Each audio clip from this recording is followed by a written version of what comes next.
Are you thinking about moving to Toronto but unsure if you should be renting or buying?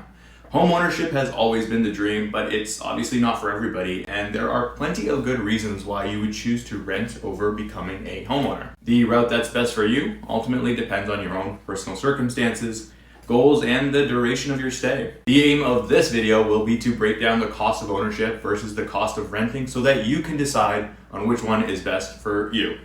If you're new to my channel, then welcome. My name is Tamish Multani, and I help people buy and sell real estate here in the city of Toronto.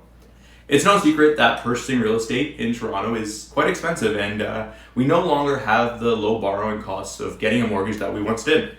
Some people think that renting is automatically a waste of money, and others think that buying can be the biggest mistake of your life. There's obviously no perfect answer to this, as everybody's situation is slightly different, but in this video, let's go beyond the hoopla of it all and examine how much it costs to be a homeowner and whether it's worth the price over renting. If you're thinking about moving to Toronto and you want to get in touch with me, all of my contact information will be in the description below. Now, let's get right into it. We'll use an example of a home that costs $750,000. In order to purchase this home, you'll need a down payment, and you'll have to consider land transfer tax for the purchase as well. Assuming that you are putting down 20% of the purchase price, you'll need $150,000 for this. Land transfer tax would be $22,950. The largest portion of your cost would be your mortgage. A mortgage with a 30-year amortization at a rate of 4.99% would be approximately $3,185 per month.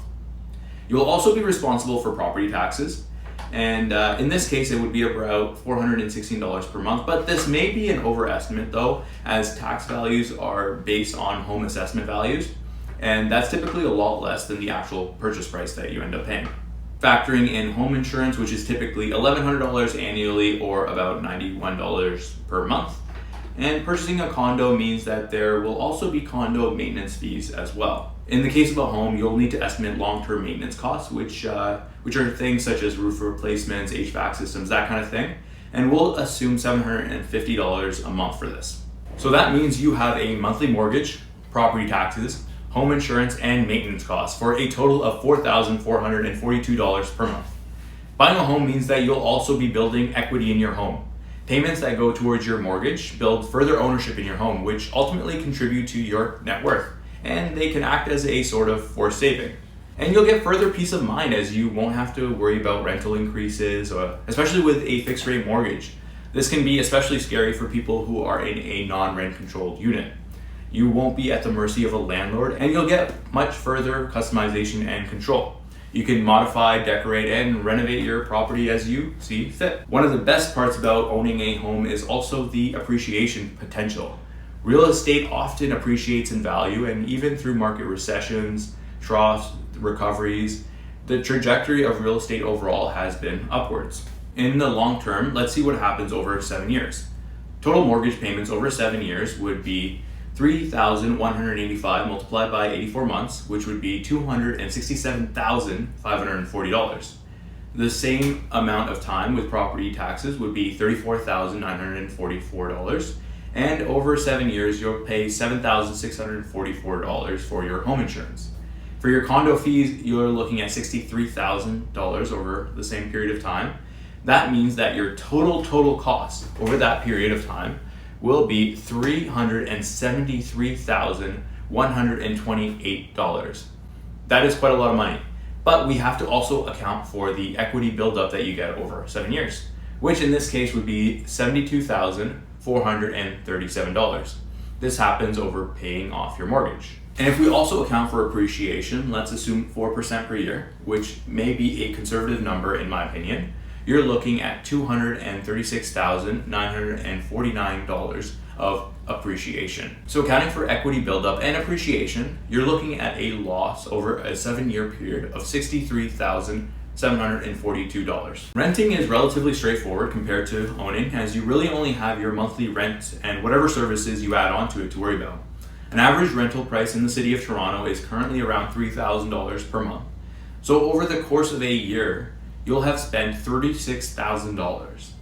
Over the course of a year, that's not that bad, especially compared to purchasing when you consider land transfer tax, your down payment, that kind of thing.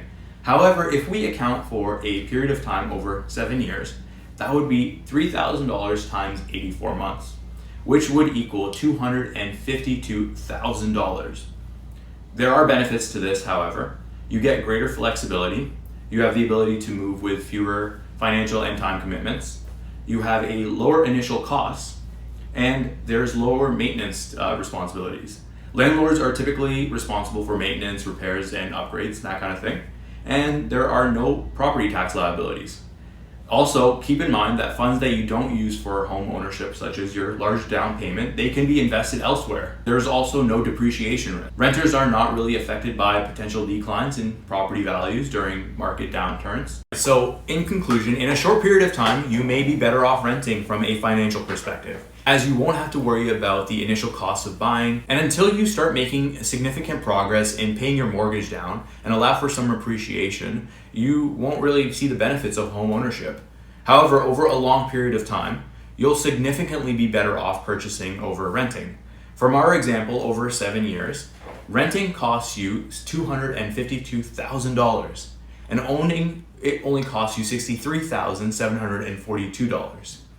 You'll have to adjust for some variables on this analysis for your own personal situation, but I hope that this helps you determine which route may be better for you. If you like this video and you want to see more upcoming videos all about living in Toronto, then consider hitting the subscribe button, and I hope to see you soon.